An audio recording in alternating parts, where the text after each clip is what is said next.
She leaned closer, her voice barely a breath. You think you know me? The question lingered like a challenge, yet her eyes betrayed something softer, something aching.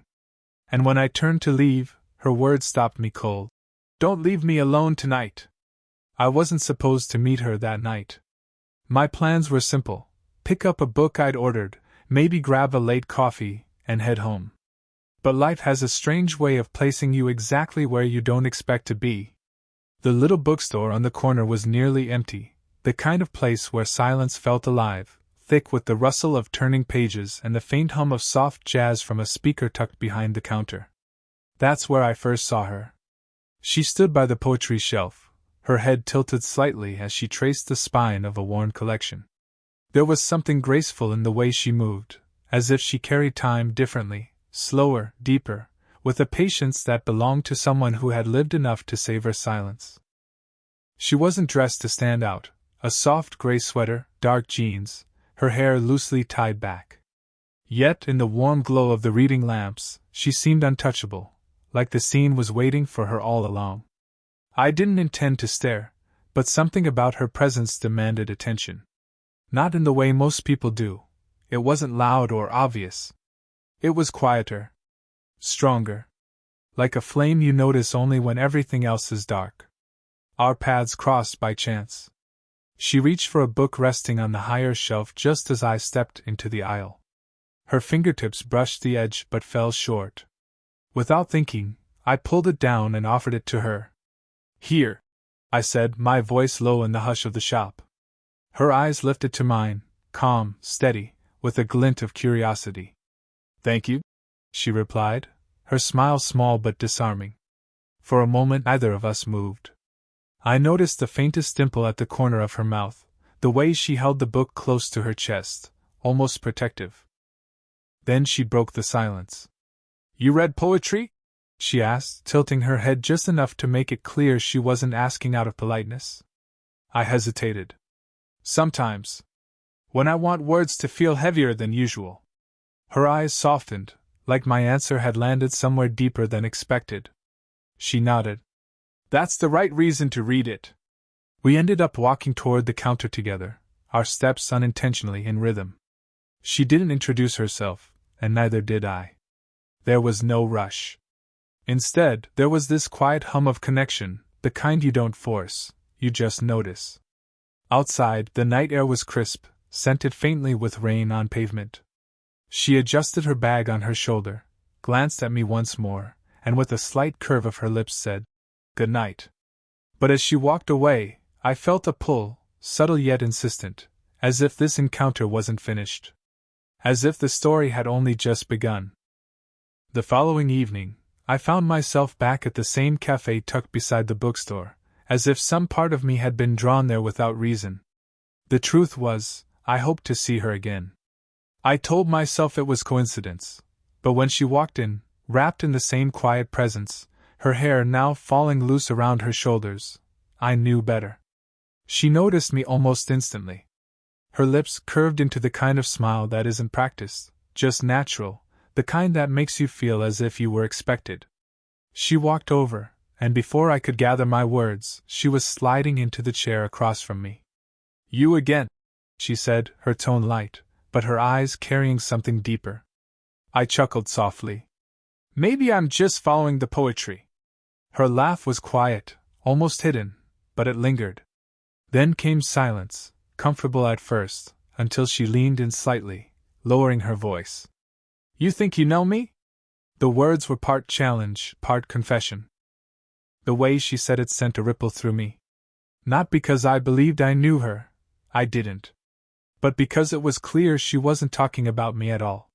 She was talking about everyone else in her life, all the people who assumed her smile was strength, and her silence was certainty. I met her gaze steady and calm. "No," I said. "I don't know you. But I'd like to." Her eyes softened, almost vulnerable, as if my answer slipped past her guard. She exhaled slowly, resting her elbow on the table, her hand brushing near mine. For a moment, I thought she might pull back. Instead, her fingers tapped gently against the wooden surface, a small rhythm that betrayed her nerves. The cafe around us blurred into background noise, the soft clink of cups, the low murmur of conversations, but all I felt was the closeness of that moment. "You know," she began, her voice carrying a trace of hesitation, "people look at me and think they already have me figured out. They see confidence, control, the polished version I let them see." She paused, her eyes dropping for just a second before returning to mine. "But no one bothers to ask who I really am when the day ends." Her honesty hit harder than I expected. It wasn't dramatic, it was raw, understated, but heavy with truth. I leaned in, not to close the distance, but to let her know I was there, present. "Then tell me," I said softly. "Who are you when the day ends?" She studied me for a long second, as though weighing the risk of answering. Then she smiled, not the polite smile from before, but something fragile, unfinished. "Maybe I'll tell you someday. If you're still around." Her words carried both a warning and an invitation. And as she brushed a strand of hair behind her ear, her fingers trembling just slightly, I realized something. Beneath her graceful exterior was a woman who wanted, maybe even needed, someone to see past the surface. And in that quiet corner of the cafe, I promised myself I wouldn't look away. The evening stretched longer than either of us had planned. What began as small talk in the cafe had spilled into deeper currents. Stories about books, memories of childhood, even quiet confessions about the things we feared most. She spoke with ease at times, then with hesitation, as if measuring how much of herself she was willing to let me see. The world outside the windows had darkened into night. Streetlights cast golden pools onto the wet pavement, and the faint rumble of passing cars reminded us that time was moving on, even if we weren't ready to leave the cocoon we'd built at that little corner table. Eventually, she glanced at her phone, sighed, and slipped it back into her bag. "I should probably head home," she murmured, though her voice lacked conviction. Something in me tensed. I didn't want the night to end either, but I hesitated. I didn't want to read too much into her pauses, her glances. I rose when she did, walking with her into the crisp night air. The cool breeze brushed against us, carrying the faint smell of rain-soaked asphalt. She crossed her arms lightly, not out of discomfort, but as though she was holding something in. We walked side by side in silence, our footsteps in rhythm on the quiet street. At the corner where we should have parted, she slowed. Her eyes lingered on mine, steady but searching. Then, almost in a whisper, she said, "Don't leave me alone tonight." The words landed with surprising weight. They weren't flirtatious, and they weren't dramatic. They were raw, unguarded, a plea from a woman who had spent too many nights convincing herself she was fine on her own. I froze for half a beat, my heart thudding. "Are you sure?" I asked gently, not because I didn't want to, but because I needed her to know she had a choice. Her lips curved into the faintest smile, fragile but real. "Yes," she said softly. "Just stay. Keep me company." So I walked with her. Her apartment wasn't far, an older building with ivy climbing the brick, warm light spilling from a second-floor window that I guessed was hers. Inside, her place was a mix of elegance and comfort, shelves lined with books, framed photos, and the faint aroma of lavender drifting from a candle that still flickered on the counter. She motioned me toward the couch as she set down her bag. "Coffee? Tea?" she asked, her voice carrying a lightness that tried to mask the vulnerability of her earlier words. "Coffee's fine," I replied, though I hardly cared what I drank. My attention was on her, the way she moved through her own space, slightly guarded but slowly letting me in. When she brought the mugs over, she settled beside me rather than across the room. Not too close, but close enough that I could feel the warmth radiating from her. Our hands brushed lightly as I took the cup, and neither of us pulled away too quickly. In that moment, I realized her invitation wasn't just about avoiding loneliness. It was about trust. And the unspoken promise that, for tonight at least, either of us had to be alone. The coffee cooled between us, forgotten more often than sipped.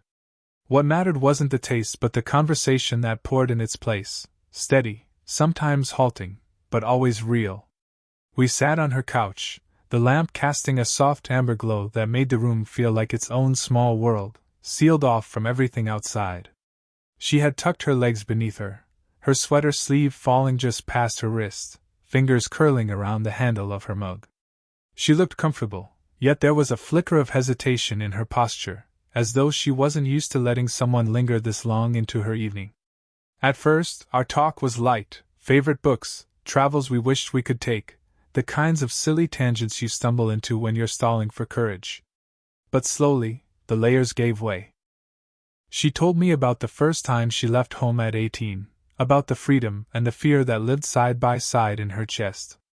She admitted she still missed her father's advice, even though she pretended she had outgrown needing it. Her voice softened when she spoke of disappointments, dreams that slipped through her fingers, relationships that had left her more guarded than she wanted to be.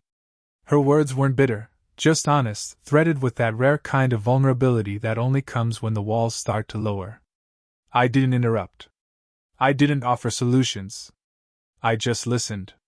And in that quiet listening, I saw her relax, her shoulders sinking into the cushions, her eyes occasionally meeting mine with a softness that hadn't been there earlier. When it was my turn, I shared pieces of myself I didn't usually put on display, stories of nights spent doubting my own path, moments where I felt like I was racing toward a finish line no one else could see. She smiled at those confessions, not with amusement, but with recognition, as if she understood exactly what it meant to feel both young and uncertain. Silences began to feel natural, not awkward. She would pause mid-thought, her gaze drifting toward the flicker of the candle, and I would simply watch the way the light painted her profile. Sometimes she caught me looking. And instead of looking away, she held my eyes for a second longer than necessary, as though daring me to see the parts of her she usually kept hidden. Her laughter came easier as the night deepened, lighter, freer, unguarded. When I told her about the clumsy way I once ruined a college cooking experiment, she laughed until she covered her mouth, her head tilting back just slightly. That sound filled the room with a warmth no lamp could ever provide. By the time midnight had crept in, we weren't just sharing stories.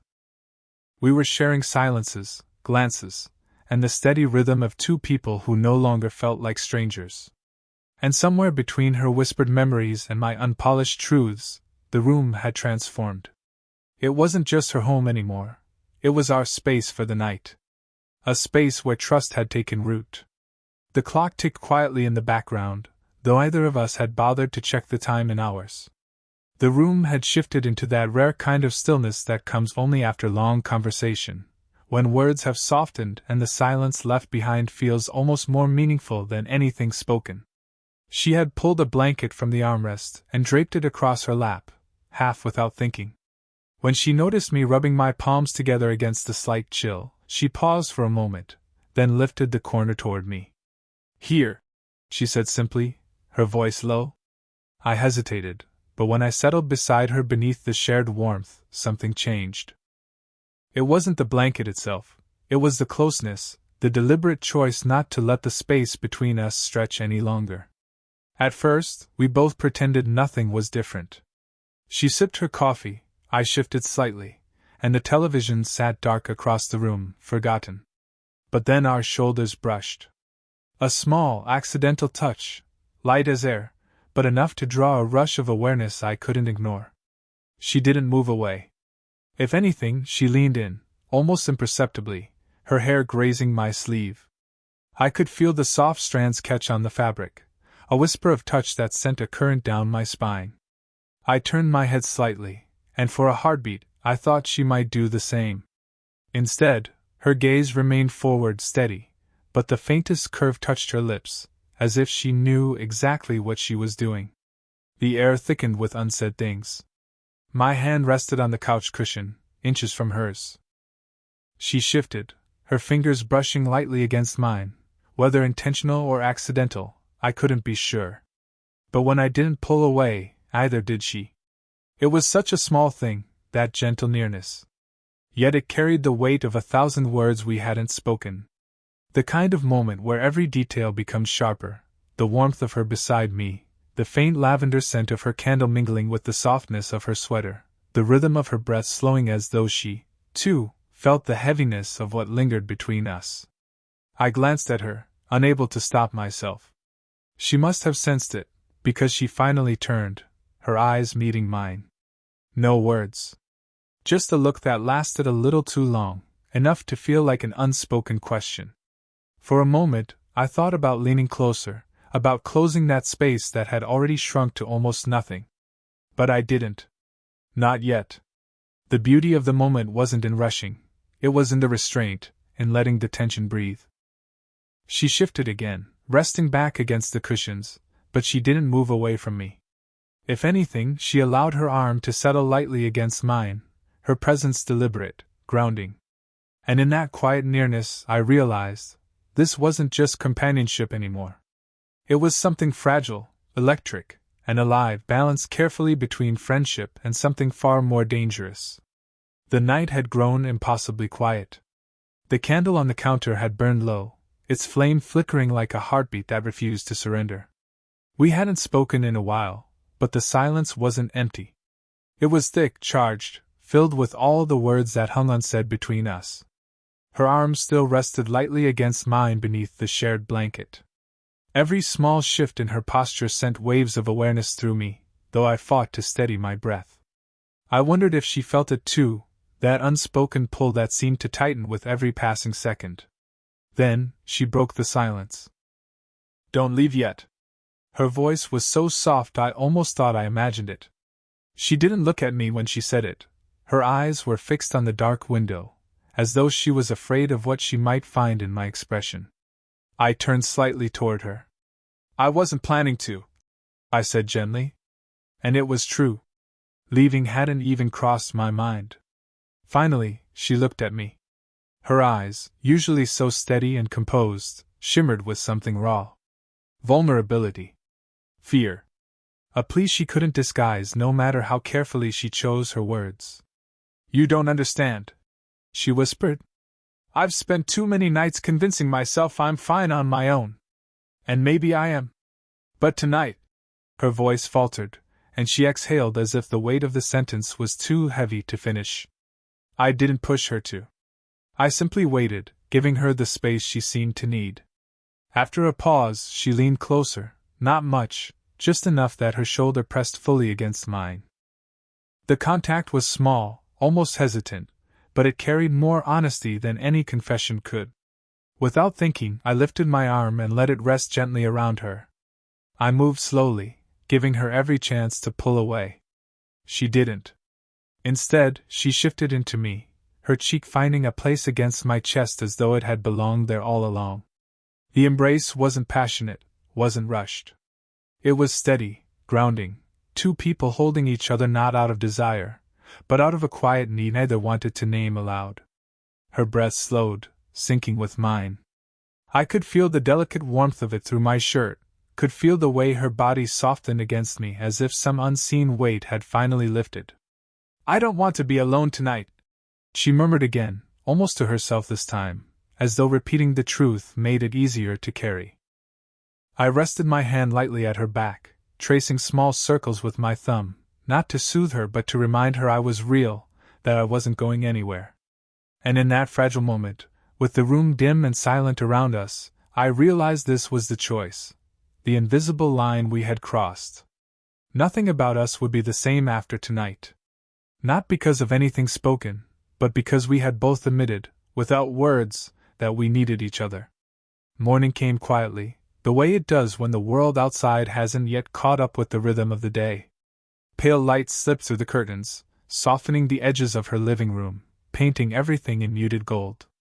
The candle had burned out hours ago, leaving only the faint trace of lavender in the air. I woke slowly, not from sleep but from that hazy in-between where you're aware of time passing yet don't want to disturb it. She was still resting against me, her head on my shoulder, her breathing calm and even. I didn't move. There was something sacred in the stillness, as if breaking it too soon would undo everything we had shared. Eventually she stirred. Her eyes fluttered open, catching the morning light. For a moment she looked disoriented, then she realized where she was, where I was, and a small, almost shy smile touched her lips. "Good morning," she whispered, her voice husky from the night.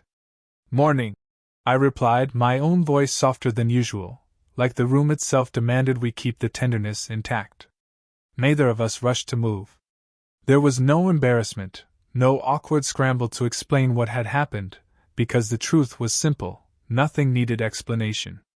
We hadn't crossed any boundaries. What we had shared was deeper than that, a closeness built on trust, on the decision to stay when leaving would have been easier. Eventually she sat up, brushing a strand of hair from her face. Coffee? She asked, her tone light, almost playful, as if offering a truce to the weight of last night. I nodded, watching her as she moved toward the kitchen. The sight of her in the soft light, barefoot, sweater slipping slightly off her shoulder, hair messy but beautiful, felt more intimate than anything else could have. She handed me a mug a few minutes later, her fingers brushing mine deliberately this time. Our eyes met, and for the first time, there was no hesitation in her gaze. We sat at the table by the window, sipping slowly, watching the world outside wake up. The street below was alive now with footsteps, car doors, the usual rhythm of a morning we had chosen to keep at bay for as long as possible. She looked at me over her mug. Last night, thank you, she said simply. I set my cup down, leaning forward slightly. For what? For staying, she replied. Her words were quiet, but I could feel their weight. I smiled, not with bravado, but with the quiet certainty that comes when you know you've made the right choice. I wouldn't have been anywhere else. She held my gaze, her fingers tracing the rim of her mug absent-mindedly. And in that silence, we both understood something. This wasn't just a moment to be filed away as a one-time comfort. This was the beginning of something, slow, steady, fragile, but real. When I reached across the table and let my hand rest gently over hers, she didn't pull away. She turned her palm upward, intertwining her fingers with mine. And in the golden light of morning, I knew we had crossed into something that neither of us could ignore anymore.